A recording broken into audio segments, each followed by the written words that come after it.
Hola a todos, bienvenidos a Filosofía Clase B, yo soy Oscar. Bueno, de a poquito vamos mejorando el fondo, todavía me falta ordenar bastante, pero un poco menos caótico se ve. Me preguntan, ¿los países nórdicos o escandinavos como Suecia están sobrevalorados? Yo creo que son países que tienen elementos que están sobrevalorados. Son países pequeños, la proyección de Mercator en los mapas lo hace parecer más grande de lo que son realmente. Buena parte del territorio es inhabitable, son países poco poblados. En esos países hay grandes corporaciones que se vuelven indistinguibles del Estado, como la corporación Nokia en Finlandia, y esto lleva a que buena parte de la población viva de planes sociales. A esto, que suena bastante bananero, lo rebautizaron estado de bienestar y, el estado de bienestar, eso es el primer mundo. Lo que significa realmente es que buena parte de la población vive de planes sociales. Em, Tenemos el llamado modelo educativo finlandés, que es lo que los antiguos llamaban, los pedagogos antiguos llamaban educación para los esclavos. Es un modelo educativo donde lo que se busca es enseñarle habilidades técnicas a la persona y nada más. No preocuparse en lo más mínimo por su formación como persona. Suecia los suecos tuvieron una guerra civil que oficialmente no existió, que no reconoce que haya habido una guerra civil. Me suena familiar esto. En alguna otra parte pasó algo parecido. Y tenemos Noruega, que es como la novela Patria, es el país donde los nazis ganaron la guerra. Eh, Admiro profundamente a Islandia, es un paisito que tiene el tamaño y la población de San Isidro en la provincia de Buenos Aires, y sin embargo tiene premios Nobel, atletas olímpicos, jugadores de ajedrez de clase mundial, artistas reconocidos internacionalmente. ¡Wow! O sea, no quiero reemplazar la idolatría por la iconoclasia. Yo creo que son países, son gente. Hay que tomar todo lo que venga de ahí. Mira, estos tipos tienen un sistema educativo distinto del nuestro. Ah, vamos a ver qué tal está. Hay que tomar lo que sirva, lo que valga la pena y descartar lo que no está bueno, no está bueno. No, lo llames como lo llames y lo hagan donde lo hagan. Yo creo que hay que abandonar la idolatría por esos países, la actual idolatría, sin reemplazarla por iconoclasia, simplemente verlo como lo que son, gente, que tiene sus puntos fuertes, sus puntos débiles como todo el mundo. ¿Qué pienso del poshumanismo? Creo que es un nombre bonito para el antihumanismo, lo mismo que el transhumanismo.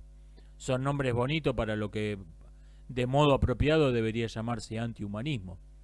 Es una doctrina que rechaza todos los postulados básicos del humanismo. Simplemente que te dicen, no, en vez de decir somos antihumanistas, te dicen no, somos lo que viene después del humanismo, estamos más allá somos transhumanistas. No, si sos, a ver, si yo rechazo los postulados del teísmo, soy ateo. Si rechazo los postulados del estoicismo, soy antiestoico. Si rechazo los postulados del idealismo, soy antiidealista. No, ¿por qué quien rechaza los postulados del humanismo vendría a ser un poshumanista, un transhumanista? No, es un antihumanista. Es, es una palabra que está pensada para engañar. Lo que nos lleva a ¿con qué palabra, si no uso la palabra homofobia, qué palabra debería usar? Ninguna. Ninguna. ¿Con qué palabra, cómo debería alguien rechazar, por ejemplo, las ejecuciones de homosexuales ordenadas por la Sharia? Existen en 29 países del mundo, tienen una ley de fundamento religioso llamada Sharia. Esa ley, entre muchas otras cosas, prohíbe las relaciones sexuales entre hombres, en algunos países también entre mujeres, ordenando la lapidación de las personas que cometen ese delito. Esto me parece una grave violación tanto a la libertad religiosa como a la libertad sexual de las personas. Creo que esa costumbre es barbárica y despreciable. No le eché en falta para nada la palabra que a usted le parece imprescindible. Decía el lingüista William Lutz, escribió un libro llamado Doble Pensar, doble hablar, doble speak, que es un término tomado como neolengua, tomado de 1984 de Orwell, que el doble hablar es un lenguaje cuyo objetivo, cuyo propósito no es comunicar, no es informar, sino engañar y manipular. Y el libro son cientos de ejemplos de doble hablar. Si usted está tratando de comunicar, si usted está tratando de expresar una idea, nunca va a echar en falta esas palabrejas, esos pseudo conceptos como homofobia. Nunca los va a echar en falta, porque son palabras y son giros lingüísticos, son frases en algunos casos, que no están pensados para comunicar, no están pensados para transmitir, para expresar ideas, no están pensados para transmitir información, están pensados para engañar y manipular. Si ese no es su objetivo, jamás va a echar en falta esas palabras, no necesita reemplazarla por ninguna otra. ¿Qué motivos hay para leer clásicos? Se me ocurren varios.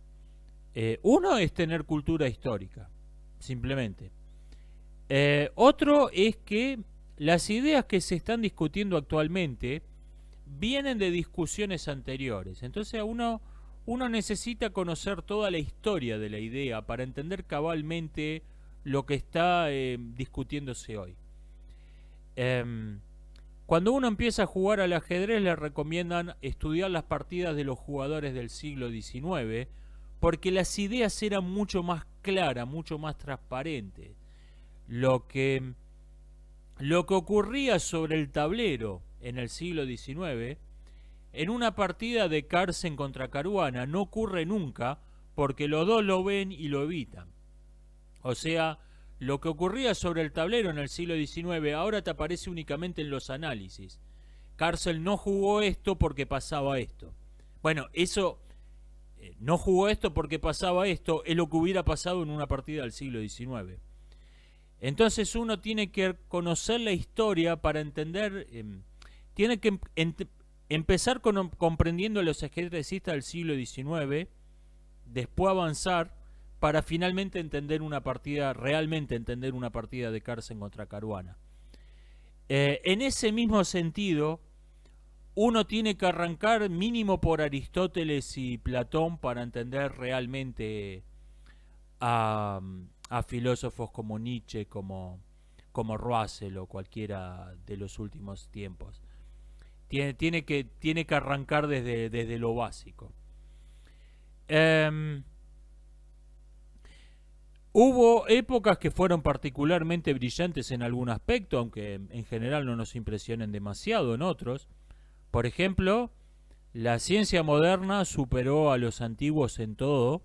En nuestra física superior, nuestra medicina superior, nuestra matemática superior, pero no nuestra historia. Los modernos todavía no tenemos historiadores que estén a la altura de Tucídides, de Salustio, de alguno más. Los historiadores antiguos todavía siguen estando por encima de los modernos, o sea, fueron particularmente brillantes en algunos aspectos. Y lo lleva a reconocer lo que son las modas.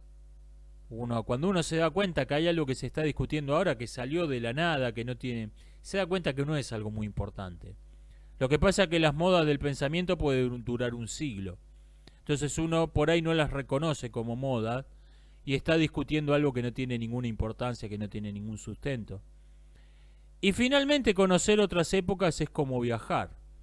Es como uno se expone a otras ideas, a otras costumbres, y esto le abre mucho la cabeza, aunque por ahí no sea gran cosa lo que está, le parezca bastante estúpido lo que está, el otro modo de vivir que está conociendo es otro.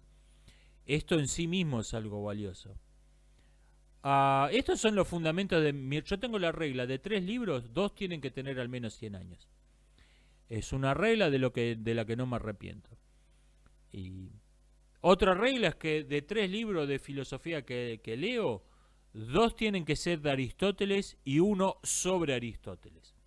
O sea, 2 tienen que ser de y uno sobre, acerca de.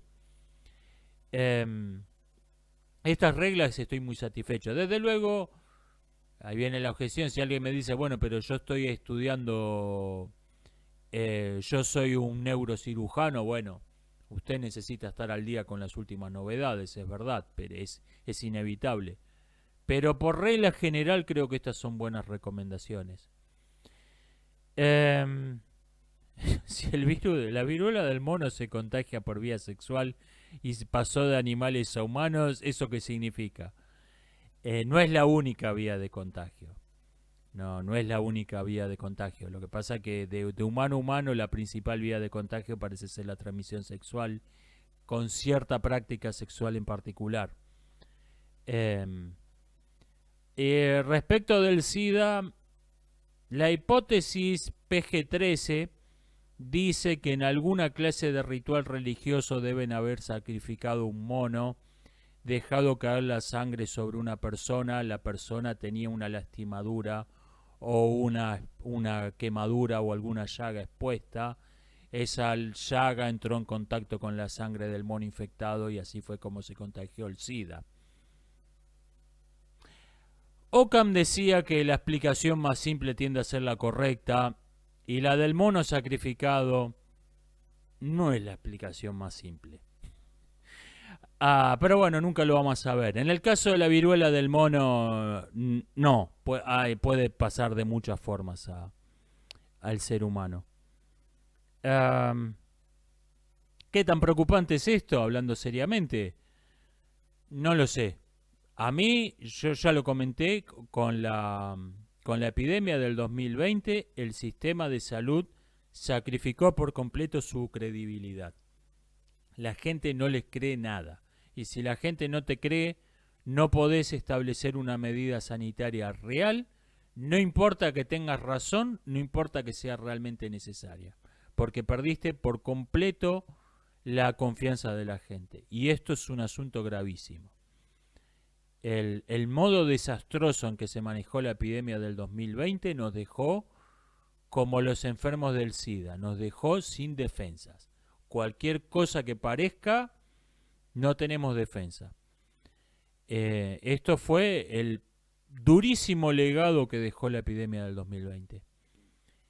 Una epidemia que por otra parte nunca se investigó seriamente, no sabemos realmente de dónde salió, no sabemos por qué afectó tanto a algunas regiones del mundo, a algunas personas y no a otras. Como nunca hubo una investigación seria, no sabemos nada. Y esto es grave. Esto es grave porque nos deja sin defensas. Nos deja, cuando aparezca una peste de verdad, no estoy diciendo que sea la viruela del mono, puede serlo. Cuando aparezca una peste de verdad, nos va a encontrar totalmente desprevenidos, totalmente sin defensas. ¿Qué opino del juicio de Johnny Depp contra Amber Heard? Escuché muchos comentarios sobre esto. Me parece que mucha gente no entiende lo que fue Me Too. Señalan como una incoherencia, como una hipocresía, la misma gente que descubrió a Weinstein durante décadas se convirtieron en los paladines, en los voceros de Me Too, y yo no veo la supuesta incoherencia, la supuesta contradicción. El hashtag Me Too convirtió lo que era una acusación directa contra individuos puntuales reconocidos con nombre y apellido en una cuestión de ideologías identitarias. Todos los hombres son abusadores, de todas las mujeres son víctimas, lo cual borró la diferencia entre el tipo que simplemente cometió el delito de tener una pija y el que realmente había cometido un delito, borró la distinción, mientras que #BelieveAllWoman borró la diferencia entre la verdadera denuncia y la falsa denuncia. O sea, la gente que encubrió durante décadas a tipo como Weinstein siguió encubriéndolo. Me Too fue el equivalente a ese asesino que se llevó una bolsa llena de colillas de cigarrillo con el ADN de 50 personas distintas y las desparramó en una escena del crimen. Eso no es colaborar con la policía, eso es encubrir. Voy cortando por acá, nos vemos hasta la próxima.